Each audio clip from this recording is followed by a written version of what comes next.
Hey yogis. So here's the deal. Unless you're a chubby teenager or you're living somewhere freezing like Alaska or Greenland or somewhere else that's really cold, I don't go to those places because I like the sun. But unless you're in one of those categories, then stop using Ujjayi. If it's cold, okay, use it. But otherwise, don't use it. It's destroying your practice. And therefore destroying your life. If you want to be a meditator, and I hope you do because yoga is about meditation. If you're not meditating, don't call yourself a yogi because yoga is meditation. Meditation is yoga. Asana is a step. So if we're going to use asana to become yogis, to become meditators, let's do it properly. Ujjayi,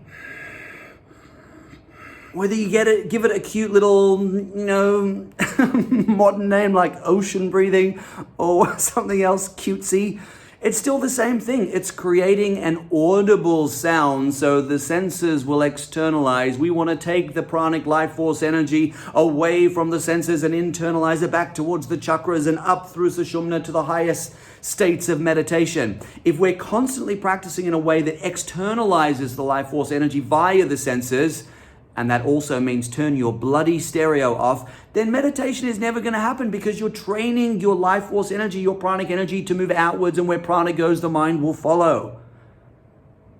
So it's not helping at all. If you need to warm yourself up or, remove some kapha, absolutely, it's great because Ujjayi is stimulating and externalizing. It activates the sympathetic nervous system, left hemisphere of the brain. It increases our metabolism, which is usually connected to our thyroid gland. But if we want to be meditators, then we need to learn to breathe like yogis in asana, which is not Ujjayi. Anyone who's telling you that is corrupt or clueless. Ditch them. Or you're in a really cold place, and that's fair game. That's absolutely fine. So how do we breathe in asana to become yogis, to become meditators? Here's the deal. I'm going to give you 5 things to work on. These will change your practice, and they will change your life. 1, breathe deeply. Deep down into the lower lobes of the lungs. Access the parasympathetic nervous system via belly breathing. That's where we find our stability and calmness and capacity to internalize. Yes, when we're back bending and doing laterals, the breath will naturally come up into the chest and side ribs. That's fine. Other times, breathe deep down into your depths. That's important because as humans, we're notoriously bad breathers. Because of psychological traumatic experiences, we hold our breath. So we have to retrain ourselves to be great breathers. And that requires us bringing our breath back down into the lower lobes of the lungs. Expand the belly. So deep breathing, number 1. Silent breathing. Ba-bow. Silent breathing is the key. Deep and silent can go together. Usually it sort of feels like, well, if it's deep, I need to do Ujjayi. You don't need to do Ujjayi. That is a program. Trust me, try doing deep breathing, but silent breathing. Your mind will go, oh my God, thank God.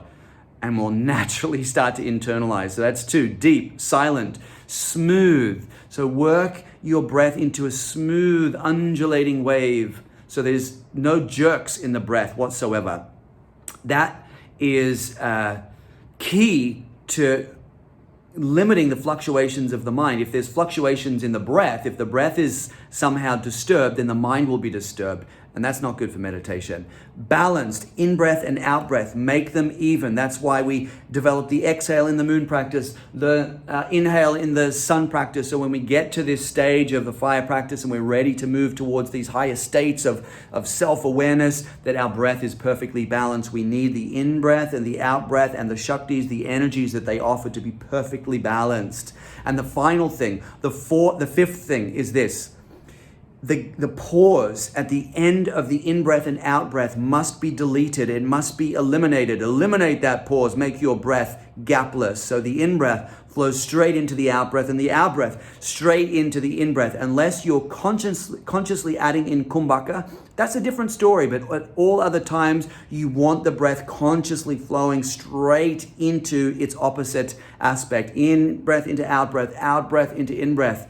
And that's like tying the mind in a perfect little contained, sacred sanctum sanctorium where no thoughts can penetrate and disturb your mind and no distracting thoughts can leave. You're completely contained within that space. If you can do those 5 things in your asana practice, a breath that is deep, silent, smooth, balanced, and gapless, you are well on your way to being a champion meditator. That is the key. Breath awareness transforms into pranic awareness, and then pranic awareness for the Tantra yogi, for the Hatha yogi, is what guides us into meditative absorption. Breath, prana, mind. That's how we do it. So chuck Ujjayi in the bin. It's not helping you.